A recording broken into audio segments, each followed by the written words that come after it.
Welcome to Linear Equation in Two Variables Lecture 3. In this lecture, we are going to learn how to solve simultaneous equations by graphical method. In previous lecture, we learned how to solve simultaneous equations by substitution method and elimination method. If you want to know how to solve simultaneous equation by these two methods and different types of methods to solve simultaneous equation, then go watch lecture 2. The link of lecture 2 is given below in description box. Let's understand how to solve simultaneous equation by a graphical method with an example. Suppose we have equations 2x minus 3y is equal to 4, 3y minus x is equal to 4. ये हमारे दो equations है. So first equation is 2x minus 3y is equal to 4 and 3y minus x is equal to 4 is the second equation. So step 1 is to find at least 4 values of x and y that will satisfy first equation. सबसे पहले आपको x या y दोनों में से एक को 0 डाल के देखना है क्योंकि वो थोड़ा इजी रहता है. अगर हम लोग ने x को 0 डाला तो क्या मिलेगा 3y minus 3y is equal to 4. ये 3 राइट हैंड साइड जाके डिवीजन में जाएगा तो वो हमें 4 और डिविजिबल नहीं है 3 के साथ, तो हमें फ्रैक्शन में मिलेगा, तो हम लोग वो कंसिडर नहीं करेंगे क्योंकि ग्राफ पे प्लॉट करना थोड़ा डिफ़िकल्ट हो जाता है फ्रैक्शन या डेसिमल वाले वैल्यूज़. सो सेकेंड, अभी हम लोग ट्राई करेंगे y इज इक्वल टू 0. तो आप रफली देख सकते हो कि 2x इज इक्वल टू 4 हो जाएगा and 4 is divisible by 2. So हाँ, हम लोग ये कंसिडर कर सकते हैं. So my case 1 will be y is equal to 0. Then 2x minus 3 into 0 is equal to 4.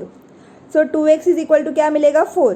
x is equal to 4/2. So x is equal to 2. ऐसे करके हमारा फर्स्ट सेट ऑफ वैल्यूज़ मिल गए. So x and y is 2,0. इस तरीके से आपको by trial and error method x and y के वैल्यूज़ निकालने हैं. Now suppose we put y is equal to 2. तो आप देख सकते हो 3 इंटू 2 किया तो 6 हो जाएगा एंड यहाँ पे -6 है तो राइट हैंड साइड पे जाके वो क्या हो जाएगा +6. सो 4 + 6 इज 10 है एंड 2x है, x will to 2. So 2x minus 3 into 2 is equal to 4. So 2x minus 6 is equal to 4. So 2x is equal to 4 plus 6, that is 10. So x is equal to 10/2. मतलब ही x is equal to 5. तो हमें next set मिल गया है जो कि है x is equal to 5 and y is equal to 2. y is equal to 2 डाल के देखा, अभी y is equal to -2 डाल के देखते हैं. So what I will get? 2x minus 3 into -2 is equal to 4. तो -3 into -2 will be +6. So 2x plus 6 is equal to 4. 2x will be equal to 4. ये +6 से तो राइट हैंड साइड जाके -6 हो जाएगा. तो 4 - 6, 2x will be equal to -2. x is equal to -2/2, that is x is equal to -1. So मेरा third set will be -1, -2. Now suppose we put x is equal to -4. सो हमें क्या मिलेगा 2 इंटू -4 will B -8 and वो -8 वहाँ पे जाके +8 हो जाएगा राइट हैंड साइड पे जाके. तो 4 + 8 is 12. So yes, it is divisible by 3. तो हम लोग ये कंसिडर कर सकते हैं. So my case 4 will be x is equal to -4. 8 हो जाएगा राइट हैंड साइड पे जाके. तो 4 + 8 is 12. So yes, it is divisible by 3. Will be x is equal to -4. तो हमें क्या मिलेगा 2 इंटू -4 that is -8 -3y is equal to 4. -3y is equal to 4 + 8. -3y is equal to 12. So y will be 12/-3, that is y is equal to -4. So हमें fourth set क्या मिला -4,4. ऐसे आपको x एंड y के अलग अलग वैल्यूज़ डाल के bye trial and error method आपको x एंड y के वैल्यूज़ फाइंड आउट करने हैं. कभी x का वैल्यू डाल के देखो तो कभी y का. अगर y का आपने कंसिडर अज्यूम किया तो आपको x मिलेगा, x का अज्यूम किया तो आपको y मिलेगा. Now in step 2 we will find at least 4 values of x and y that will satisfy second condition. इसका ही मतलब हम लोग 3y minus x is equal to 4 को satisfy करने वाले values निकालेंगे. तो as usual हम लोग x is equal to 0 डाल के देखेंगे first. If x is equal to 0 then 3y is equal to 4 and y will be 4/3. तो वो फ्रैक्शन में तो हमें वो कंसिडर नहीं कर सकते. Then suppose we put y is equal to 0. Then minus x equal to 4. तो x will be equal to -4. तो my case 1 will be y is equal to 0.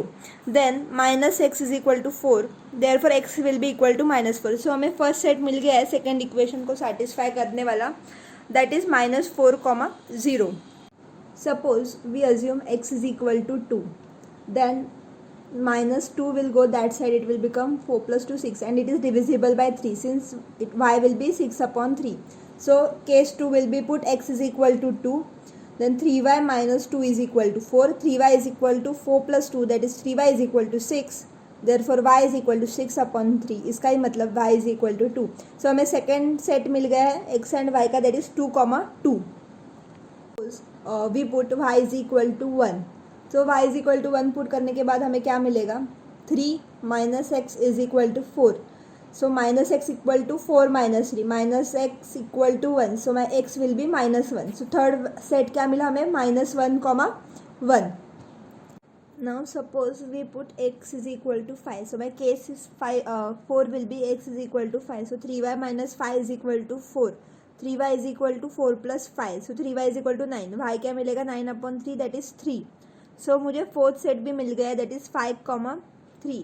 ऐसे करके आपको ट्रायल एंड एरर मेथड से values डाल के देखना है एंड एक्स एंड वाई के वैल्यूज़ निकालने. तो आपको देखना है कि ये कौन सा डिविजिबल है, कौन सा इजीली मिल सकता है आपको सॉल्व करने के बाद, क्या डालने के बाद वो उसके डिविजिबल हो जाएगा वो नंबर से, ऐसा सब आपको चेक करना है. In step 3, we will plot these points on graph. For that, we will draw x-axis and y-axis with scale 1 cm is equal to 1 unit. On RHS side, we will have positive values of x. On left hand side, we will have negative values of x. Above, we will have positive values of y, and below we will have negative values of y. So first, we will plot the points of equation 1. So first set is 2, 0. We will plot this. Then second 5, 2, then minus 1, minus 2, and minus 4, minus 4. So we have plot these points. After that we will join these points with a scale. So we will get a straight line after joining this point.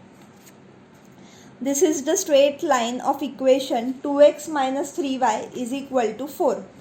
Now we will plot points of equation 2. So first point is minus 4, 0, second 2, 2, then minus 1, 1, 5 and 5, 3. So we have plot these points. Now again we will draw a straight line passing through these points with scale. So after joining that points, we get an intersection of these two lines. The intersection of these two lines is the solution of the simultaneous equation. So as you can see, if you move below, then you will get the value of x, that is 8, and if you go straight to the y axis, then we will get the value of y as 4. So the intersection point is the solution of simultaneous equation, and answer to this simultaneous equation is 8, 4. So solution of simultaneous equation is 8, 4.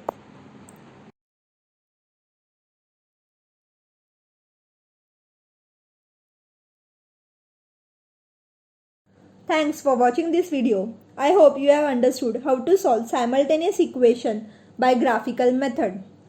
अगर आपको कुछ भी doubt हो तो आप मुझे comment section से पूछ सकते हो. And notes and solution to the practice set is provided on our website. The link to the website is given below in description box. And our next lecture will be on how to solve simultaneous equation by determinant method.